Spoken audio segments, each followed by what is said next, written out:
Hello, we continue to study the Z-domain analysis module of discrete systems.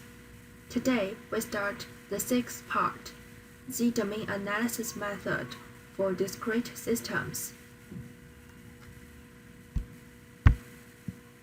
Section 7, Z-domain analysis.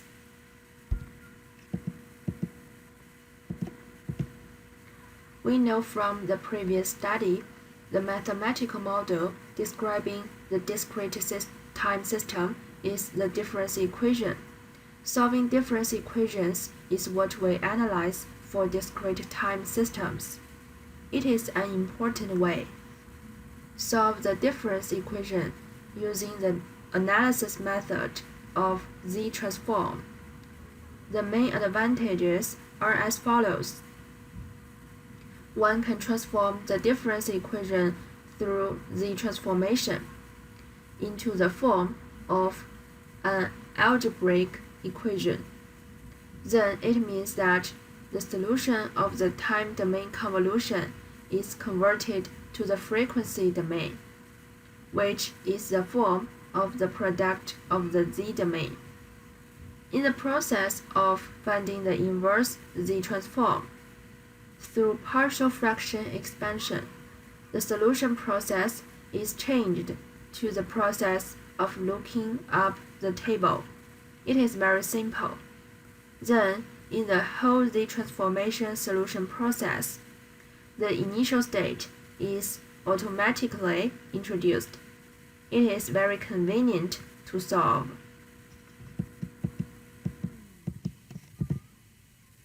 First, we look at the first question, basic steps for solving difference equations using Z-transform.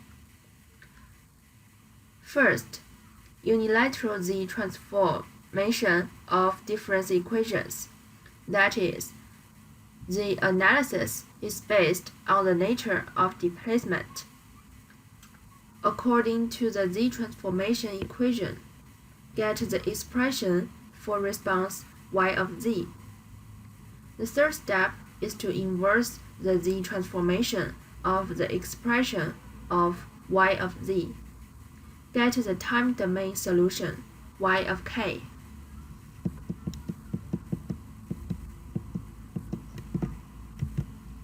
Let's analyze the corresponding example. Firstly, look at the first question. The difference equation expression of the non-discrete system is as follows. Find the full response of the system given the boundary conditions. We take the Z-transform of the two ends of the above difference equation. Get this expression. Then we sort it out to get an expression of y of z. In this expression, we want to find y of k. Just inverse Z-transform it. In this part, after analysis, you can see the first part is only related to the incentives and has nothing to do with the initial state. We call it zero state response. This part is only related to the initial state, has nothing to do with the motivation. We call it zero input response.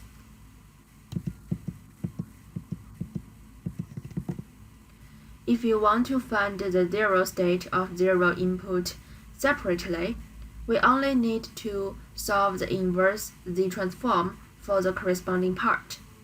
And in our question, eventually requires the full response of the system. So we find the corresponding inverse Z-transform for the entire y of z. After we finish, use this form for partial fraction expansion.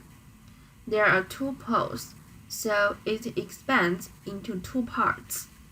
According to our analysis, we need to solve the expansion coefficient a1 and a2.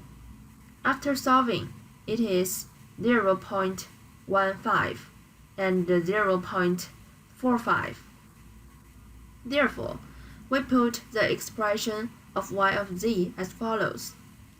Then, according to the inverse Z transformation table, the expression of y of k can be obtained. We usually take k is greater or equal to 0 to express. This is one method. Then the second method multiplies the result of the solution by epsilon of k. We will use this form to express more in the future. In this part, responses in the form of applied stimuli. We call it a form of forced response. The form of the response determined by the characteristic root of the system. We call it a form of intrinsic response.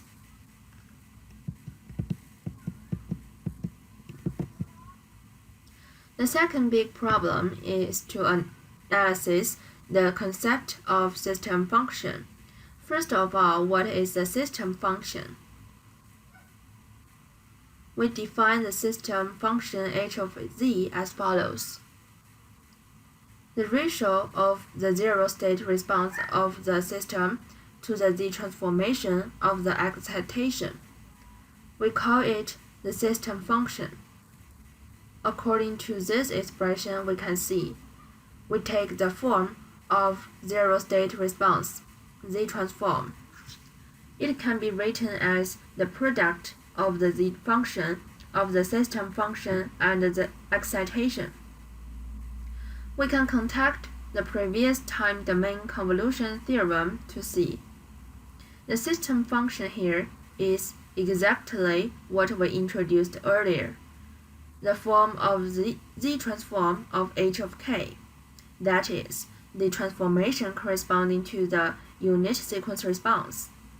Therefore, if we seek the zero-state response, you can use the expression just obtained to inverse the z transform to get. Then, according to the previous solution, the expression of its corresponding time domain response is in form of h of k convolution f of k. This is a definition of system functions and other basic concepts.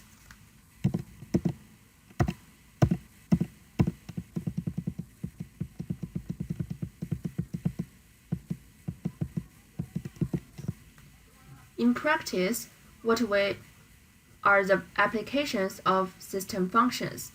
Let's take a closer look. According to the analysis just now, the first specific application, the system function can be used to find the unit impulse response of system, equivalent to the direct inverse z transformation of the system function. The second application finds the zero-state response of the system. Then the zero-state response can be seen as the product of the system function, and the excitation z transformation is obtained by the inverse z transformation. The third is to find the zero input response of the system.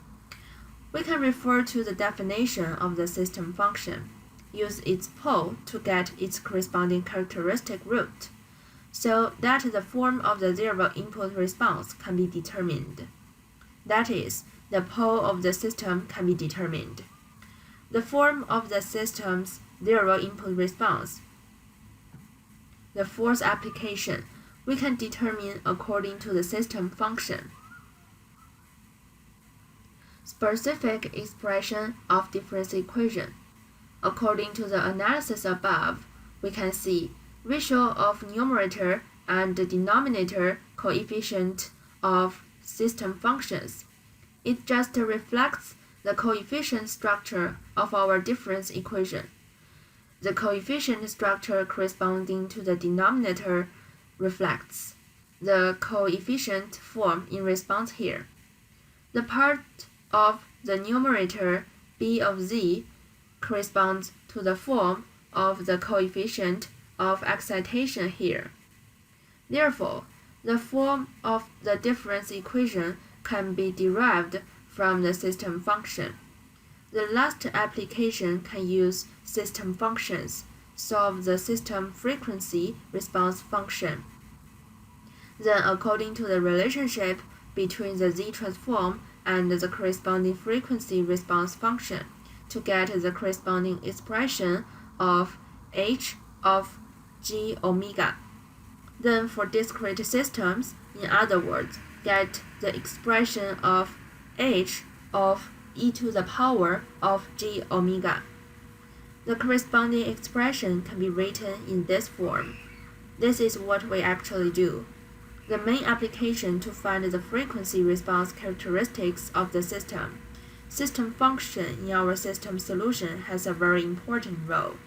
I hope you can understand the above 5 aspects. Focus on its main applications. The lesson is here. Thank you for listening.